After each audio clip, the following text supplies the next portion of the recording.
and the water which is beneath the earth is the feminine. And they shall destroy all who dwell on the earth and those who dwell under the ends of the heaven. And when they have recognized their unrighteousness which they have wrought on the earth, then by these shall they perish. Chapter 19. And after that the head of days repented and said, In vain have I destroyed all who dwell on the earth. And he swore by his great name, Henceforth I will not do so to all who dwell on the earth, and I will set a sign in the heaven, and this shall be a pledge of good faith between me and them forever, so long as heaven is above the earth. And this is in accordance with my command.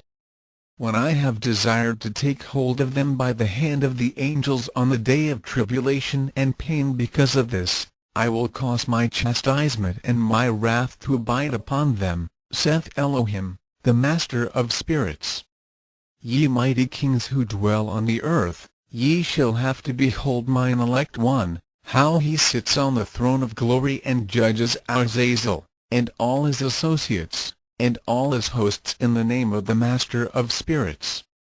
Chapter 20. And I saw there the hosts of the angels of punishment going, and they held scourges and chains of iron and bronze. And I asked the angel of peace who went with me, saying, To whom are these who hold the scourges going? And he said unto me, To their elect and beloved ones, that they may be cast into the chasm of the abyss or the valley. And then that valley shall be filled with their elect and beloved, and the days of their lives shall be at an end, and the days of their leading astray shall not thenceforward be reckoned. And in those days the angels shall return and hurl themselves to the east upon the Parthians and Medes. They shall stir up the kings, so that a spirit of unrest shall come upon them, and they shall rouse them from their thrones, that they may break forth as lions from their lairs, and as hungry wolves among their flocks.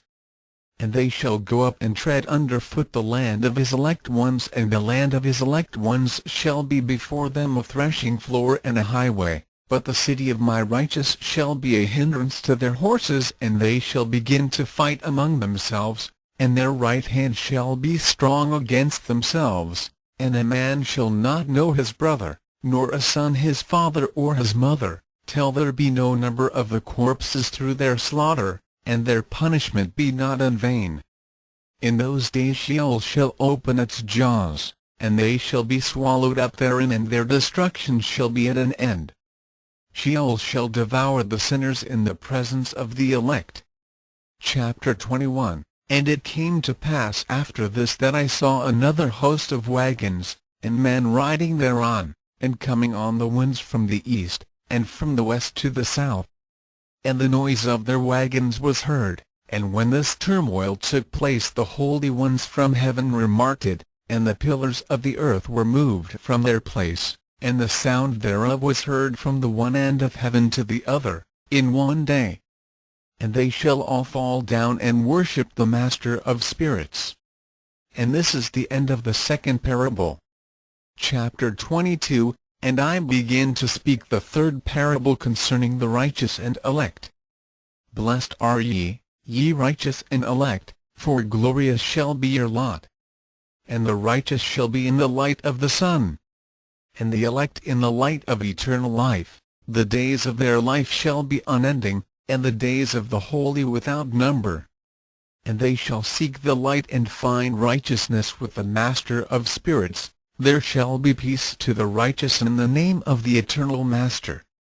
And after this it shall be said to the holy in heaven that they should seek out the secrets of righteousness, the heritage of faith, for it has become bright as the sun upon earth, and the darkness is past.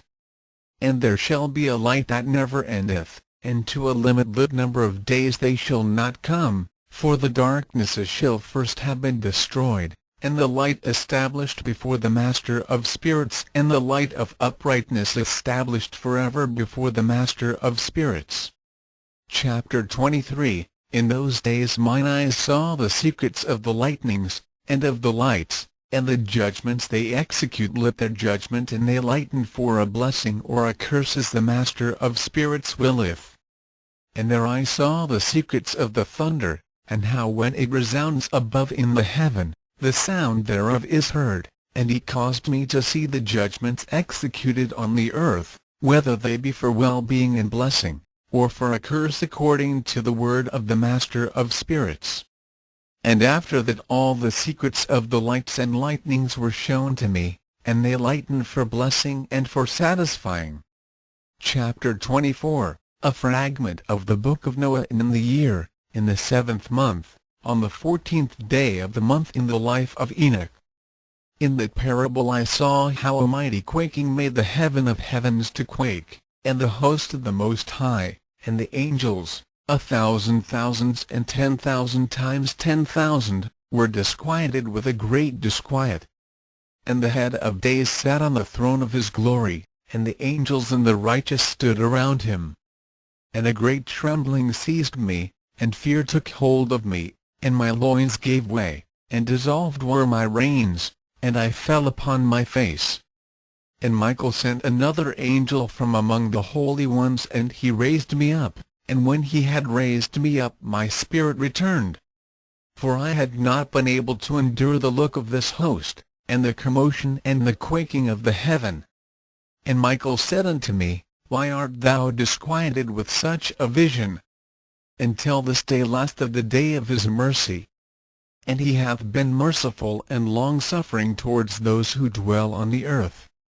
And when the day, and the power, and the punishment, and the judgment come, which the Master of Spirits hath prepared for those who worship not the righteous law, and for those who deny the righteous judgment, and for those who take his name in vain, the day is prepared, for the elect a covenant, but for sinners an inquisition. When the punishment of the Master of Spirits shall rest upon them, it shall rest in order that the punishment of the Master of Spirits may not come in vain, and it shall slay the children with their mothers and the children with their fathers. Afterwards the judgment shall take place according to his mercy and his patience. And on that day were two monsters parted, a female monster named Leviathan, to dwell in the abysses of the ocean over the fountains of the waters. But the male is named Behemoth, who occupied with his breast a waste wilderness named Duodain, on the east of the garden where the elect and righteous dwell, where my grandfather was taken up, the seventh from Adam, the first man whom the Master of Spirits created. And I besought the other angel that he should show me the might of those monsters, how they were parted on one day and cast, the one into the abysses of the sea, and the other unto the dry land of the wilderness. And he said to me, Thou son of man, herein thou dost seek to know what is hidden. And the other angel who went with me and showed me what was hidden told me what is first and last in the heaven, in the height, and beneath the earth and the depth, and at the ends of the heaven, and on the foundation of the heaven. And the chambers of the winds, and how the winds are divided, and how they are weighed, and how the portals of the winds are reckoned, each according to the power of the wind, and the power of the lights of the moon, and according to the power that is fitting, and the divisions of the stars according to their names, and how all the divisions are divided. And the thunders according to the places where they fall, and all the divisions that are made among the lightnings that it may lighten, and their host that they may at once obey. For the thunder has places of rest which are assigned to it while it is waiting for its peal. And the thunder and lightning are inseparable, and although not one and undivided, they both go together through the Spirit and separate not. For when the lightning lightens, the thunder utters its voice, and the Spirit enforces a pause during the peal, and divides equally between them. For the treasury of their peals is like the sand, and each one of them as it peals is held in with a bridle, and turned back by the power of the Spirit, and pushed forward according to the many quarters of the earth.